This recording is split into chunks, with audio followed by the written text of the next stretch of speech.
Hi, this is Prithviraj Sukumaran, and here's wishing all the viewers of India Today a very happy Christmas and a New Year. What really works in Salar, for Salar, Prabhas leading the cast, it's easily the biggest film I've ever been. Cinema in Malayalam was great. There is a reason. Each piece of jewelry I'm wearing, what I'm wearing on my arm, why I'm dressed that way, it's all got.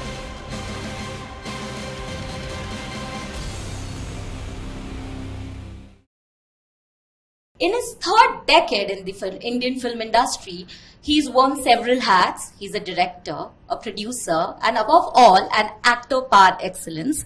Yes, I think you must have guessed it right. I am talking about Prithviraj Sukumaran. And he's here with me right here in Mumbai. Firstly, a huge welcome to you, sir. Thank you so much. How are you? I'm good. Thank you for having me. I'm actually very thrilled right now talking to you. But also, I was going through one of your interviews and you mentioned that for Salar, you were all ready to say no to Prashanth Neel because you were like, okay, I have to say no to this. But then, of course, it turned into a yes. Yeah. What was that? The script, yes. But apart from that, what is that one thing you would particularly pinpoint that made that no turn to a yes? It was just how pleasantly surprised I was with the script of Salar.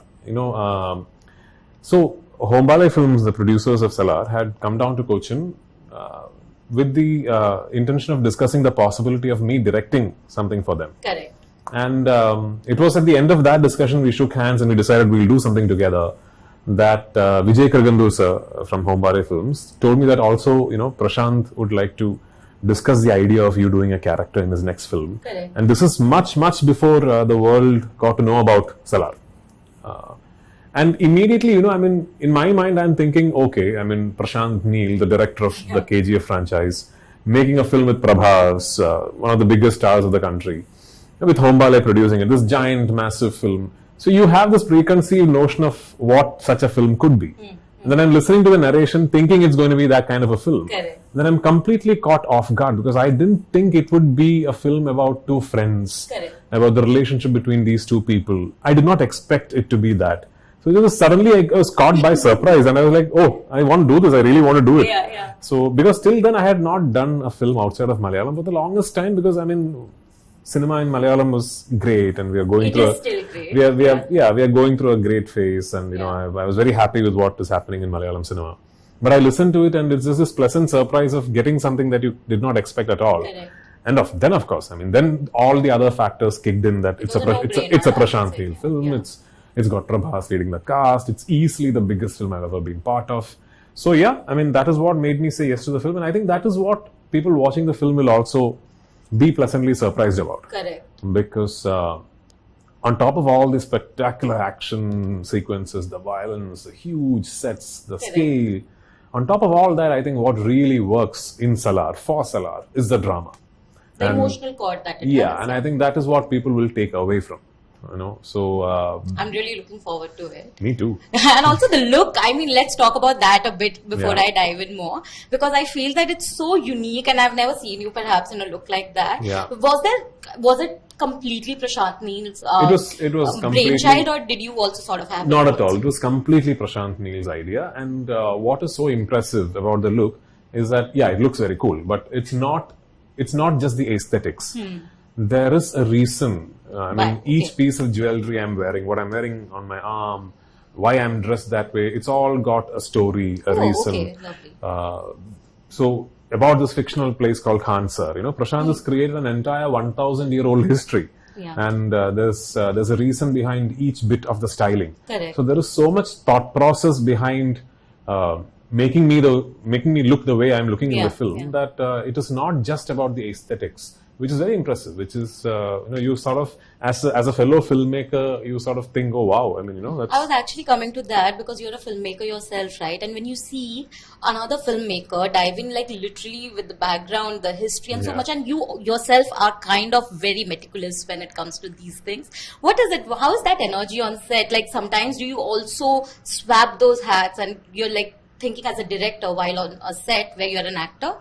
Yeah, I am a filmmaker, so that I have that in me. But now I've trained myself enough, and to a point where when I'm on set performing as an actor, the filmmaker in me switches off. Okay. And vice versa. When I'm directing another actor, the actor in me switches off. Having said that, I've had the privilege of being engaged with Prashant on multiple discussions on filmmaking and even the script of Salar and all that. And Prashant is very receptive that way. Of changes, yeah. Prashant is constantly looking for, another perspective on a scene, a different opinion on a plot point. So I've really had the privilege of spending a lot of time with Prashant discussing these things, and I'm way richer as a filmmaker because of the Salar experience. Because Prashant is an amazing filmmaker. To have spent that kind of time with him is a privilege. And I can feel that, because I feel that with every project you obviously learn and you grow as an artist, right? And in this, it's not just the actors that you've worked with, but also the crew and the director. They've the energies have rubbed on in a nice way, right? I mean, I don't think there's anything Prashant has picked up from me. He doesn't need to. Let him speak about that. But I have picked up a lot of things from Prashant, yeah. But if I may ask, because I remember I was reading one of your other interviews where you literally were like, you cannot compare. Your body of work is actually remarkable. Thank you. You are not just a successful actor, but also a very successful director. Not many can boast of this achievement. I think one person, obviously, which is a no-brainer, comes to your mind is Kamal Haasan. And I know you will shide me and you'll be like, no, you can't compare me. But I want to know if you can name two people perhaps who have had a very great influence in your body of work, or how you look at cinema or the craft, or a film which changed you perhaps. It's very difficult for me to pick one film, but there are many people who inspire me, like many people who, like Kamal sir, absolutely, I am just on a path traversing in a direction that he created, at least for us from the South. I'm never going to reach where he's reached, but he's the beacon. He's the one who's shining the light for all of us to travel on that path. As an actor, Mammootty sir and Mohanlal sir, I've grown up watching their work. They are the people who really made you fall in awe with the craft of acting. Amitabh Bachchan sir, I'm a huge fan of the Salim Javed Amitabh Bachchan writers, actor, that what they created in the late 70s, early 80s. I'm a huge fan. Clint Eastwood, being 93 and making a film, that's inspirational for me. So many people across multiple industries, across multiple crafts that have inspired me as an actor, as a filmmaker. It's very difficult to pick one. I can imagine. I mean, the list can go on. It can go on and on and on. Yeah. But one of the things that you have perhaps inspired a lot of people for is how secure you are as an actor, and that reflects. Okay, I mean, again, I just pick pieces from whatever you have said before, but in an interview, of course, you mentioned one of the anecdotes where you had to actually convince a director to sort of and make him believe that you are okay playing a smaller part, but that is the part which fits you. I don't know of many actors who would do that, especially in the times where most of them are sort of looking for more screen time, more leading roles. I mean, it's part and parcel of the industry. I want to know, where does this sense of sort of like security come from? Where does it stem from? From an acute sense of selfish realization, of being experienced enough to understand that what matters the most is the film. Correct. If the film does not work, whatever you do in it is not going to work. People are not going to talk about a fantastic performance in a bad film.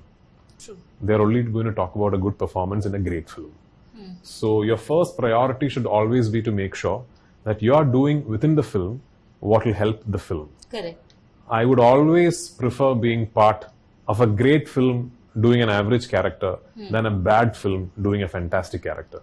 Wow. Right? So when you get a script, and if you realize that as an actor, this is how you can best help the film, this is how you can best help attain the vision that particular filmmaker wants to attain, then you put yourself as a secondary priority. Your first priority should always be to try and make the best version of that film. So, if I may ask, was Prithviraj always like this, or the shift happened after a certain year or a phase that perhaps you had to encounter? I would like to believe I've always been like this, but the credit is not mine. The credit is also an illustrious heritage that the Malayalam film industry has. True. Over the years of great actors taking the same path. You would have multiple instances of Mammootty sir, Mohanlal sir, all of them, putting themselves aside and thinking about the film first. Yeah. Putting themselves as a secondary priority and thinking, okay, no, this is not what matters. What matters is that the film should Yeah. work. So I have these great geniuses to look up to and learn from. So Yeah, and even with the way you praised Prabhas in the film, and such kind words you had for him, I want to know, as an actor, when you see, this is the first time you were on set with him as well, what is it that you perhaps were spellbound, because you hear, you see them on screen, Yeah. but while you're performing, that's when you actually know, oh, these are the strengths, or perhaps this is how a particular scene is Yeah. done, like the approach. What is it that surprised you, perhaps? So Prabhas is a wonderful actor. He's a wonderful actor, blessed with an amazing physicality. And when I say an amazing physicality, I'm not saying a great body, which he's very well built and all that, but not that. He's got this amazing physicality of coming across as a character. Like Prashanth said, he is this great junction between seeming very innocent and likable and then switching to this scary, violent Yeah. guy. So that's something, that's a blessing as an actor to be able to have a physicality that lends itself to both of these sides. Yeah. And he's a very good actor. He is a very good actor who will fool you into thinking, because of his demeanor off camera, that he's very laid back and he's, he'll make you think that he's not thinking about the film or the character, but come in front of the camera, within the shot, he's very sharp. Yeah. And he's very in tune with what he has to do. And it's a delight to work with him. Yeah. And I can see that in the way you talk about him. It just reflects, But again, correct me if I'm wrong here, but you have had more, you have had the sort of a career where you have had more hits than flops. Not really. Not really. I mean, I've done about 120 odd films. Wow. At best, I think it would be a very benevolent 50-50 at best. I don't think I've had more hits. No, than but I flops. feel that your body of work has been more like. I mean, whenever I'm lucky enough to have a significant number of films that Yeah. people will remember. I'm privileged enough to have been part of enough cinema that I'm assuming that I'm not going to be forgotten now. So that you definitely wouldn't be. But also I want to know, has it sort of made you immune to sort of, of course, everyone is right now, we know everyone is talking about the clash that is happening at the box office, but as an actor, as an artist who has given whatever he could to the role, to the film, are you at peace with that fact and not or does that clash, the thought of it, or just reading it in the media sometimes clash with your at the back of your mind, do you ever think about no, it doesn't, because I treat my successes and my failures the same way. I walk away from it. There will be lessons that you can learn from both. Learn those, Correct. don't let them go, and then walk away from it. So I am a staunch believer in giving my 120% to every film I do. Do all that you can for the film, promote it, give interviews like these, and do all that you can for the film. Yeah. And come that Friday, walk away from it. So on 22nd, if Salar is India's biggest hit, or if Salar doesn't do well, 23rd will still be the same day for me. Wow. Wow. Can you rub on that kind of energy with me? I overthink about the little things also. Life will teach you not to eventually. Yeah. But I think one of your biggest things that we have always learned about you, while I was also going through a lot of your films and your stuff, I realized that your straightforwardness was often misunderstood by people. I know that it didn't bother you at a very at a personal level so much because your craft spoke right on screen, but really I want to know, as a human being, it's difficult to not get affected by what people think because you're in public space at the end of the day. Did it never bother, or did you reach a point at a certain phase where you thought that now it doesn't bother what people think? Well, I don't know if I reached that point or if I just started off from that point, but I always knew for a fact that I have to hold on to who I really am. I'm good enough as an actor to make you believe I'm someone else. Yeah. I can do that. I can put on a persona and maintain that around to make people think I'm someone else. But then, how long will I maintain that? How long will I play that character? There's a character I play in every film, and then a character I play off camera in live. Yeah. Then when am I getting to be myself? Yeah, true. So, like I said, there is only one character you can consistently stay true to. That's yourself. True. So, if people like who you are very blessed. If people don't like who you are, well, try not to interact a lot with people. Yeah. But that's so cool.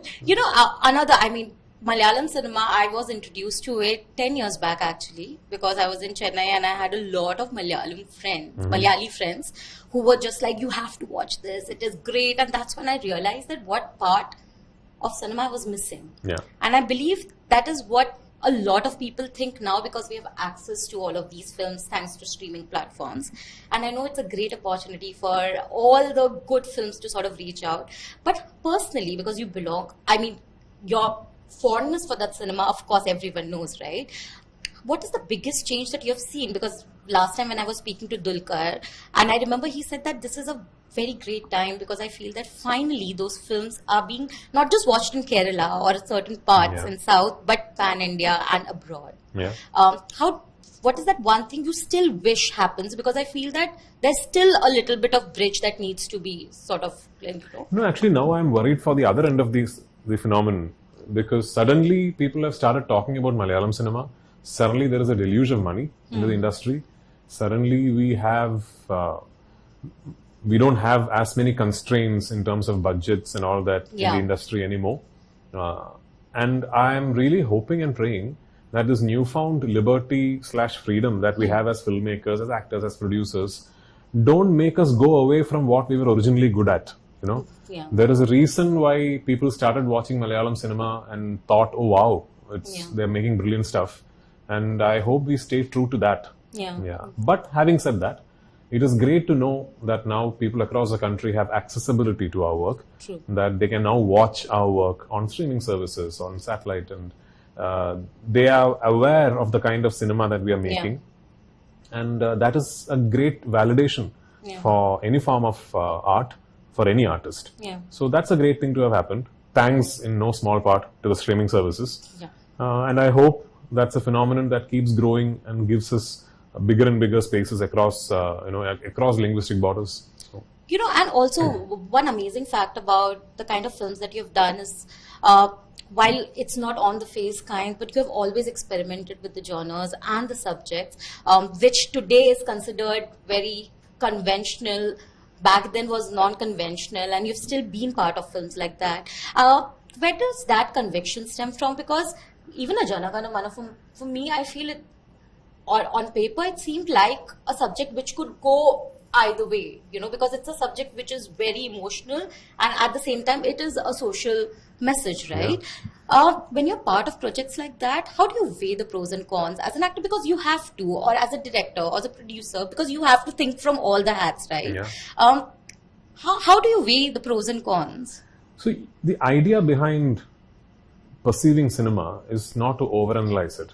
And it's very important that when you listen to a script or a narration, you don't listen to it or read it assuming you're already part of it. Correct. You need to be able to look at it as an audience, as a film lover. The first person a script has to appeal to is a film lover in you. Does it appeal to you as a film lover? Did you read something or hear something that you wish you really want to see on screen? Correct. If that is a yes, only then move on to, okay, what am I doing in it? What is my role? Or do I want to direct it? And it is as simple as that. Right. Does it resonate with you as a film lover is the first question. Does it resonate with you as an actor or a filmmaker is only the second question. Correct. And I know the process sounds very oversimplified, but it is only that much. No, because I remember you mentioned that while you did Mumbai Police like 10 years back, there were people around you who said and questioned your choice back then, because it was considered unconventional to play a homosexual person on screen back then. But you still went ahead with it. How do you... Because it resonated with me as an actor. Okay. I remember listening to the climax of Mumbai Police and being genuinely shocked and being in awe of how unpredictable that twist was. Correct. Like there could be nothing that could catch the audience more off guard than that twist. And I was in awe of it and I wanted to do it. Yeah. And when you resonate as an artist, when you resonate with something so truthfully, chances are that it probably won't go wrong. Yeah, chances are you have to take those chances. Absolutely, But I feel that the liberation that an artist had when it comes to taking risk with subjects like these was much more, in fact, earlier than it is today because of the political conditions and the volatile situation. We are all going through a phase like that. Does that sometimes restrain you as an artist at any level? Or do you not like think or consider those things as long as you are sure of the subject? So I can only truthfully claim that I have never been part of any film for any other reason other than being artistically attached to Inclined, it. yeah. I will refuse to be part of a film where I want to say something personally that is political. So I've decided to make a film around it. I will only do a film if it resonates with me as an artist. And I'm a true believer that films from all perspectives deserve to be made. Right. You know, perspectives will differ, opinions will differ. What is right to you might be wrong to me. What is right to me might be wrong to the next person. Correct. But stories from each of these perspectives deserve to be told. And if you're an artist, if all three different films resonate with you, you are at liberty to do all three. Yeah. That's how I perceive art. That's how I perceive the form of art that is cinema. And I hope, it remains that way. Yeah, every time I've heard you speak, and today while I'm speaking to you, the only thing that resonates with me is how true you can be to the art in general, and not like everything else just follows, but it is important to stay true to the root of what you fell in love with. Yeah. And I hope that you keep doing that. Thank you so much. Always, because I don't know, I feel that experience changes you. Yeah, it At does. least that part of you never changes, Yeah. and that's great. But also, I have a complaint now. Let me do that. You decided finally to sort of come out of Malayalam cinema and try a bit and do a Telugu film now with Salar because you found it interesting. But what about like Hindi cinema? I don't think we've seen you here for the longest time. Yeah, of course, and I can speak for everyone that they loved you in it. Yeah. The box office success, I don't know. It was not a success. Yeah. But it's just that people really, like, I still know of people who would just play the song and just be like, oh my god, Okay. But I want to know, are there plans, like, are good Hindi cinematic films not coming to you? What are you looking at, perhaps, if you want to So, come? I mean, I don't know if it's something that is an offshoot of the phenomenon that has been happening with regard to cinema from the South finding acceptance all over the country. I don't know if it's because of that. Suddenly, I'm getting a lot of interesting scripts from Hindi, right? Many films, many scripts have found their way to me where I've read it and gone, oh wow, I mean, this is, Okay, great. where were all these writers? So I've done a film with Ali Abbas Safar called Bade Miyan Chote Miyan, where I play this fantastic character that Wow. I possibly couldn't say no to. I'm the antagonist in the film. It's got Akshay Sir and Tiger and a host of other actors. I've also done another Hindi film, which actually I've almost finished shooting, which we will very soon officially announce. So after a while, I'm sort of doing two films in Hindi at And the same time. like nice commercial hits, these are. Like, Bade Miyan Chote Miyan is a very, like, commercial film, right? Oh, even the other one is. Oh, If, you have not told me now what that is. obviously, That's no, like- it's still yet to be announced by the okay. makers. Yeah. But you've already shot for it. Oh, yeah, I've almost finished the film. Yeah. Okay, lovely. But this is really interesting. I'm looking forward to that. But first of all, we are looking forward to Salar, which Thank you is so much. releasing on December 22nd. Yes. Looking forward to seeing you, Prabhas, Shruti, all of them like really rock it on screen. Thank you so much. Thank you. Thank you so much. And I hope that you keep doing amazing work always. So do I. Thank you.